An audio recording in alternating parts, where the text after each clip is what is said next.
The next thing we knew, the social service worker came and said that we'd been reported for child abuse. Child abuse is a serious national problem, but this week's Jack Anderson Confidential uncovers how a social services system designed to protect children has actually abused the parents. They said if we denied them access, they would take it to court and possibly take the child away. Also, political violence in Guatemala, plus much more on Jack Anderson Confidential.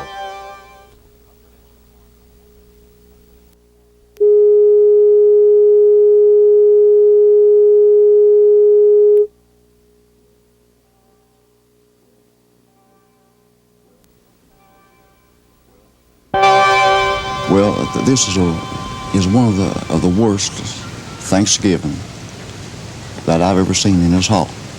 Thanksgiving 1982, a special report on a small West Virginia hollow. A visit with a South Dakota family that was forced to sell their farm.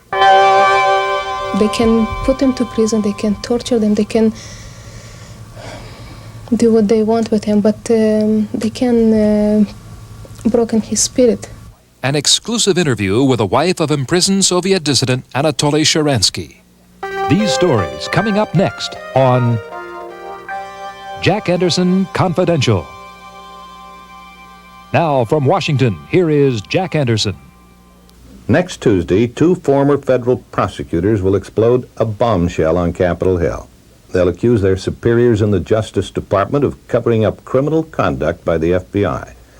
They'll charge that this man, Mel Weinberg, committed crimes with the knowledge and cooperation of FBI officials. Now, Weinberg was the government's sting man and star witness in the Abscam prosecutions. I discovered that he had committed perjury and falsified evidence while on the government payroll. My associate Indy Badwar gained the confidence of Weinberg's wife, Marie. She provided evidence that Weinberg had taken payoffs from Abscam victims and then had handed out gifts to FBI agents. Last spring, she was found hanged under mysterious circumstances. I wrote a series of Abscam exposés. Now my reports have been corroborated by the Justice Department attorneys who prosecuted the first Abscam cases. They are William Robertson and Robert Del Tufo. They'll testify before a House Judiciary Subcommittee. I've had advance access to their testimony. They'll charge that at least one of the Abscam indictments was the result of improper influence inside the Justice Department. They'll testify that they and other Justice Department officials complained to their superiors about the misconduct and the cover-up. Robertson went as high as the Attorney General himself, Benjamin Civiletti, who listened but did nothing to stop the Abscam outrages. So now the 2 prosecutors will put their reputations on the line and tell their story at a congressional hearing called by California Congressman Don Edwards. Let me read just one sentence from Robertson's forthcoming testimony. This is a direct quote. Based on the evidence I have seen, Melvin Weinberg perjured himself, fabricated evidence, shared in the payoffs, and has been shielded from having to account for his activities by the very same people who are charged with the enforcement of the law. Finally, the 2 former Abscam prosecutors will call for a special prosecutor, free of Justice Department control, to investigate their charges. I join in that call. I'll furnish a special prosecutor with documented evidence that Weinberg committed crimes while he was under Justice Department supervision. I'll provide hours of taped conversations with Weinberg's late wife. She gives names, places, and details. I accuse Justice Department officials of covering up Weinberg's crimes to spare themselves embarrassment. Now, obviously, the Justice Department cannot be trusted to investigate the Justice Department. It will take an impartial special prosecutor to get to the bottom of the scandal. When I return, we'll visit the Hatfields in Appalachia.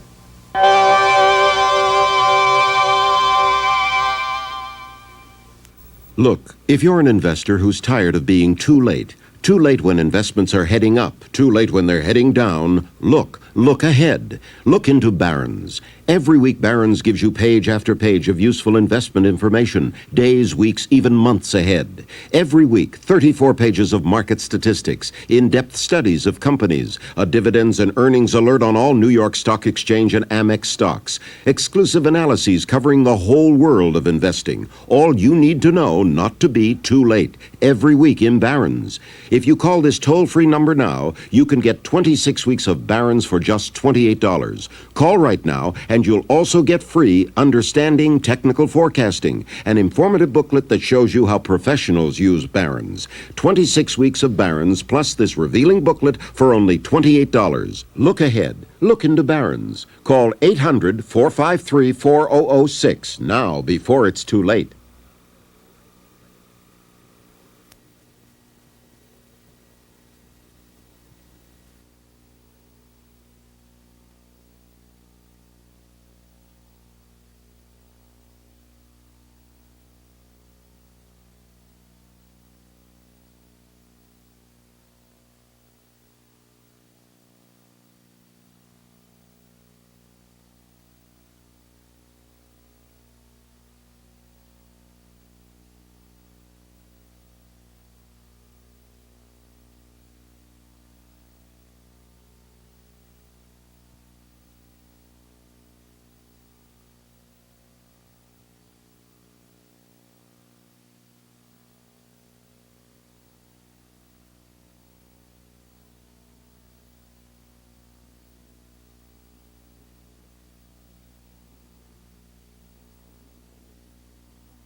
This is one of the worst Thanksgiving that I've ever seen in this hall.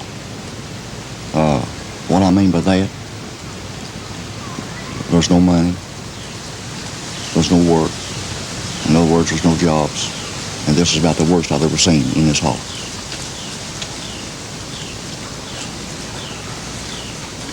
It's real bad.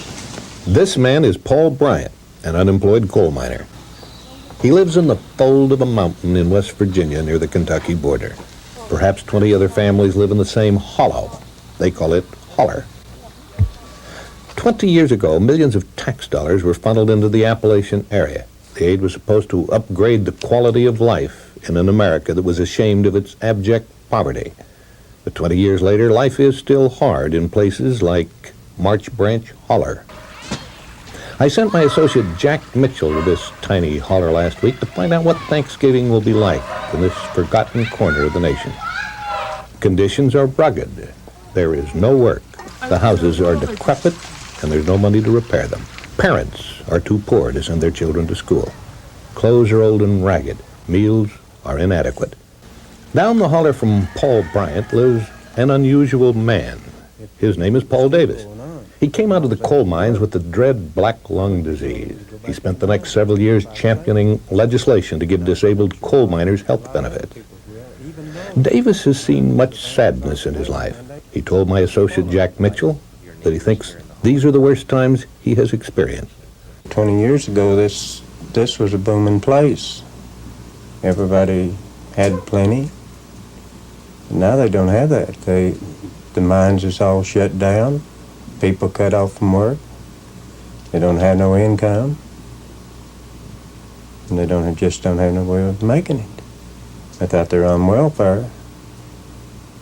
Do you think more people in the holler are going hungry now than in years past? Well, they may not be going hungry, but they're not having, the food they should have.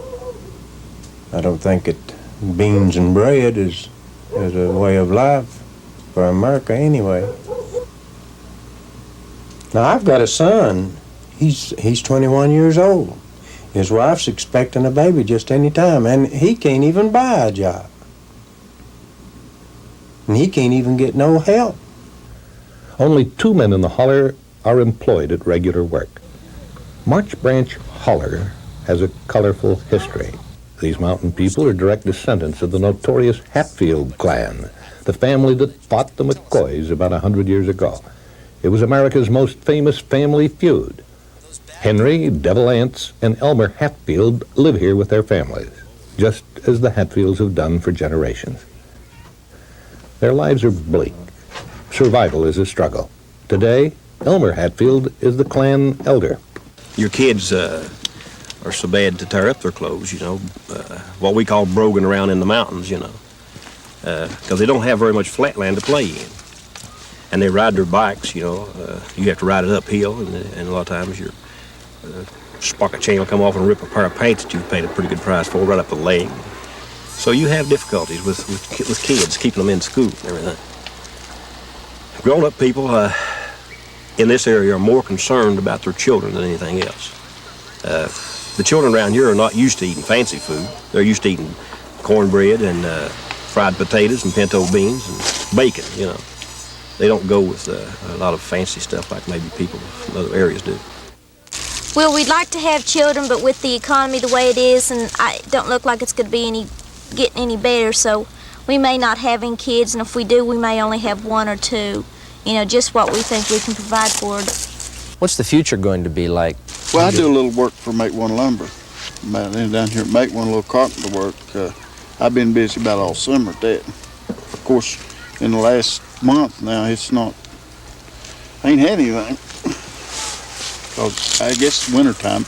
And mines is all strike around here, and they ain't no, you know, they quit buying stuff, lumber stuff, when they go on strike. So they just ain't nothing to do. Now this winter, I won't have much to do. Like the Hatfield brothers, Paul Bryant wakes up each morning with no work, no place to go, nothing to look forward to. What do the men do here now without any steady work of any kind? Nothing. There's nothing that they can do. There's no jobs, there's no money. The inflation is so bad, well, they just ain't nothing. What happens here on a typical day? How do people spend their day when they get up in the morning? Just loafing around the house. Doing nothing at all? Nothing at all. And expecting to do nothing tomorrow, is that right? That's right. There's nothing to do. Paul Davis used to walk up and down the steep mountain trails. He visited with his neighbors and helped those who needed him. But those days are over.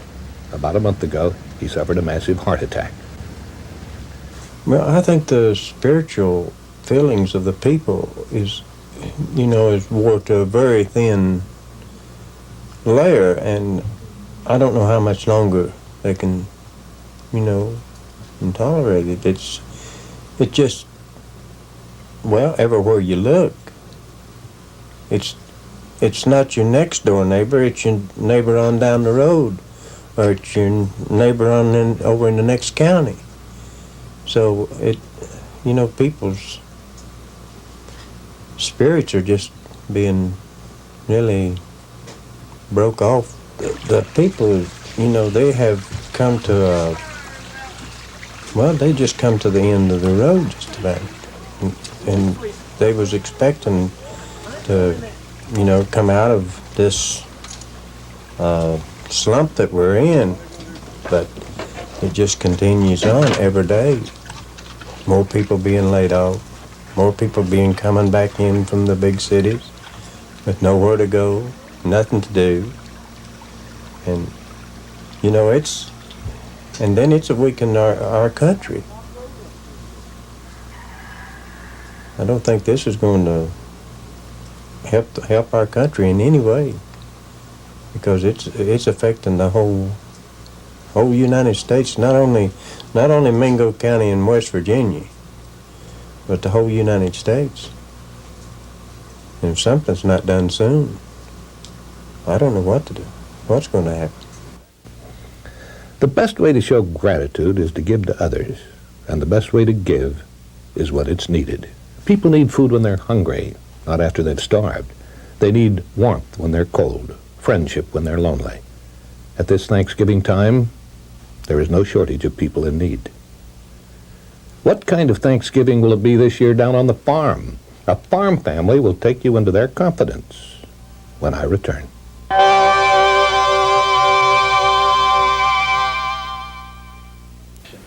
This is the number that takes you places you might never go, shows you things you might never see, brings you face to face with beauty.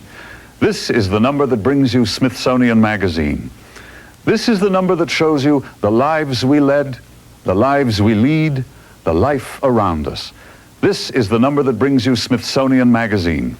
Call this toll-free number for your year's subscription to Smithsonian. 12 monthly issues for $17. What's more, you'll automatically become an associate member of the Smithsonian Institution, eligible for travel benefits and book and gift discounts. Nature, art, science, history, our whole world. There's no other magazine like Smithsonian.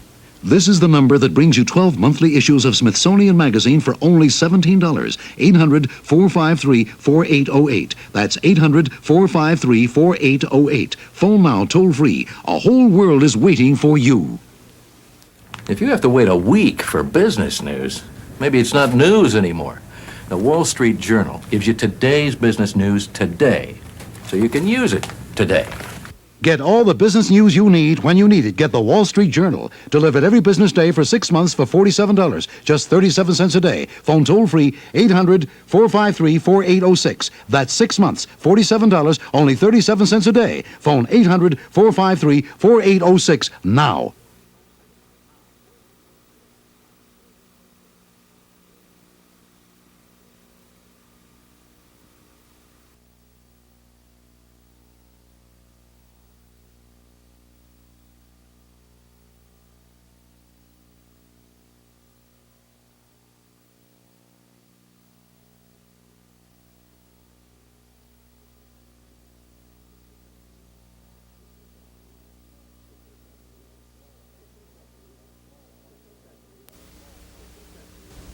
For 2 centuries, the small farmers have been the traditional guardians of American values. They've also made America the best-fed nation in history.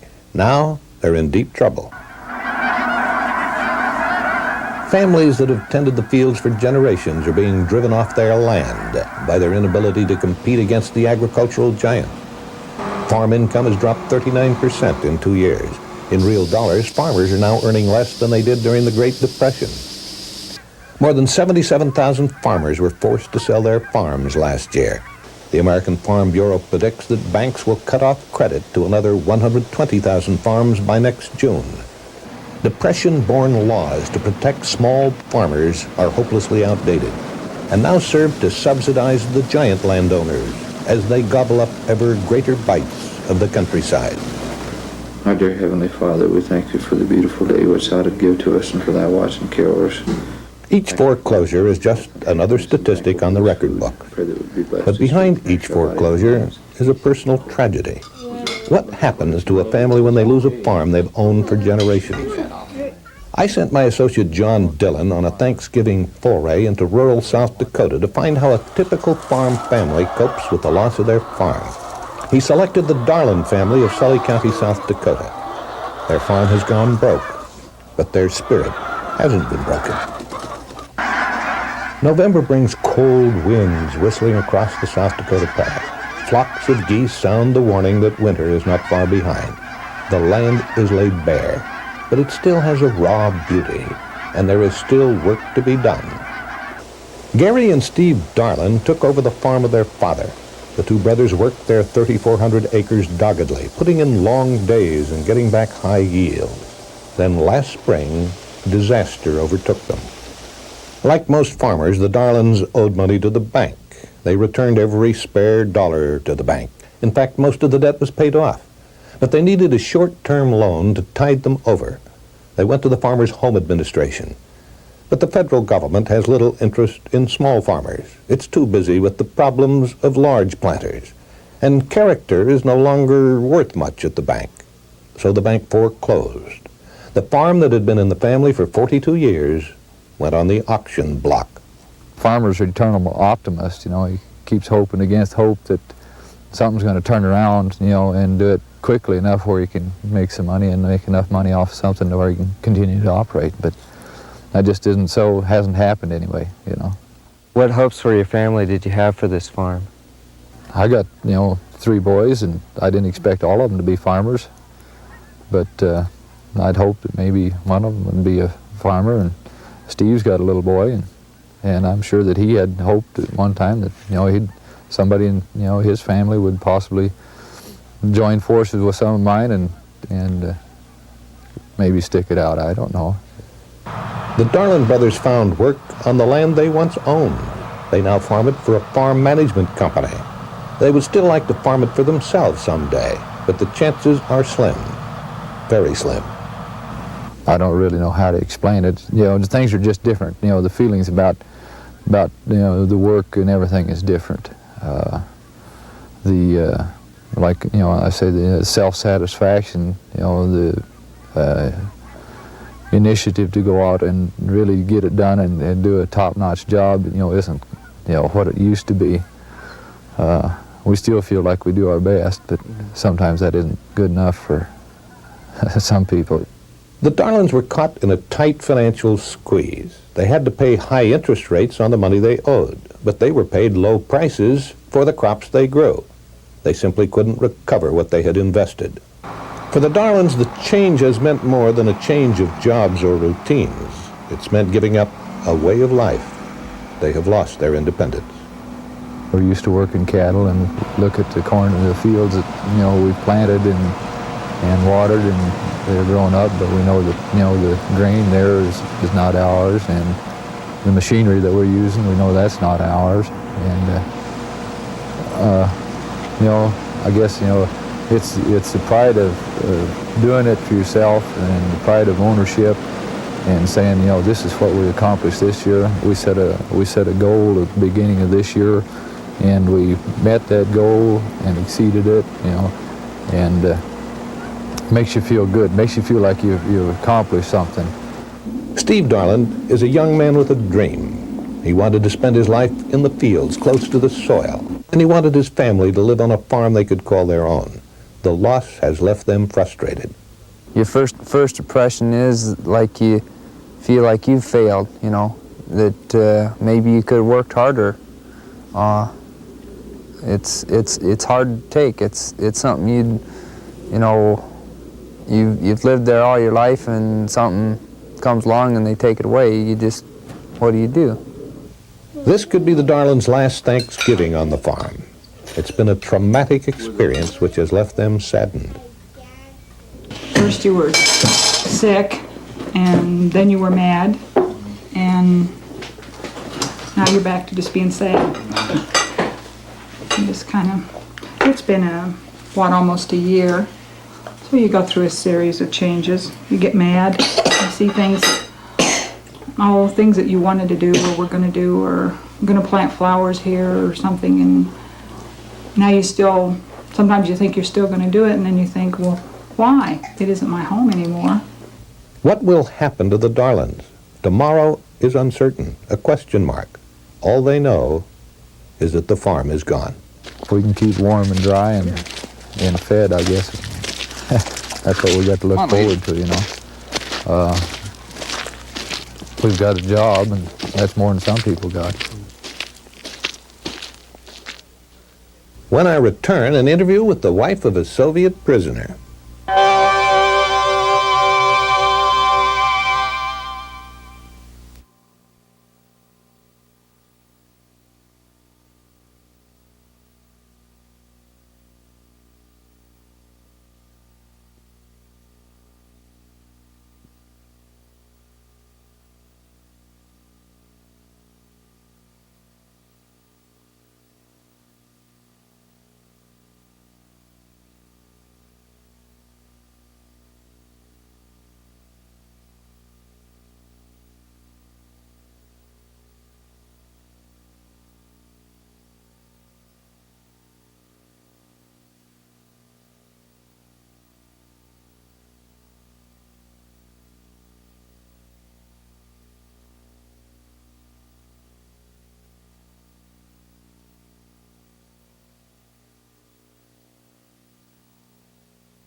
This man is Anatoly Sharansky. He's 34 years old. He's a Soviet dissident whose only crime was to criticize the treatment of Russian Jews and request permission to leave the country. He was tried in a closed court without an attorney present. He was found guilty of espionage and sentenced to 13 years in prison. Sharansky's wife, Avital, was granted a Soviet exit visa the day after her wedding. Soviet authorities promised that her husband would follow her to Israel within 6 months. That was 8 years ago. She now fears for his life because he began a hunger strike in late September. She was in Washington last week to meet with American officials. She dropped by my office to talk about her husband, Anatoly. For me, my husband not symbol. He is a real my husband, and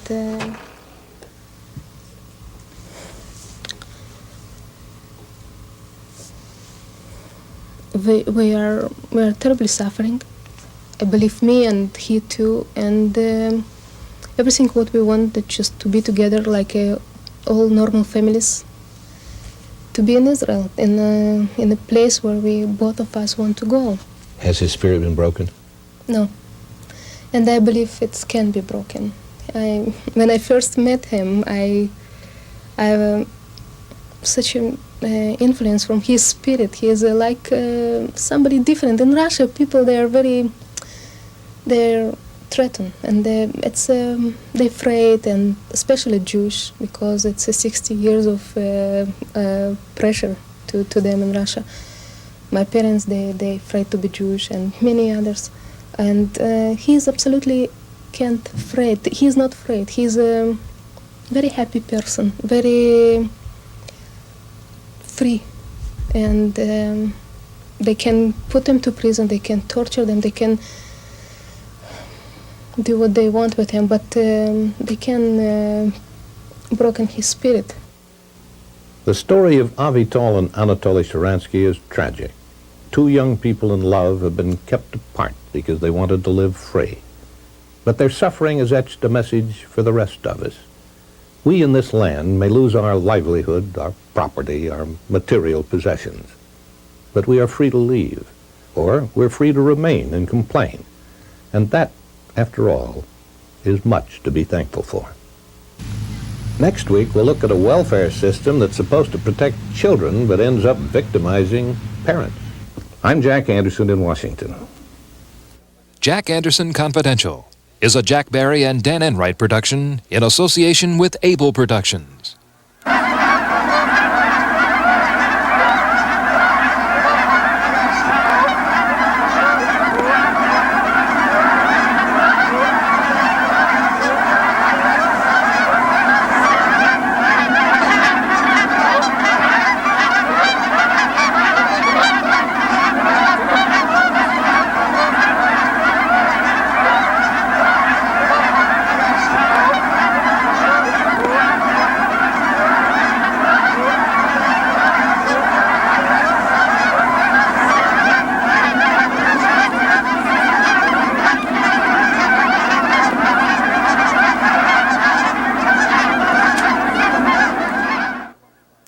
Promotional consideration provided by World Airways. From the West Coast to the East Coast, across the Atlantic to London and Frankfurt to Hawaii, fly World Airways, the airline for people who hate to waste money.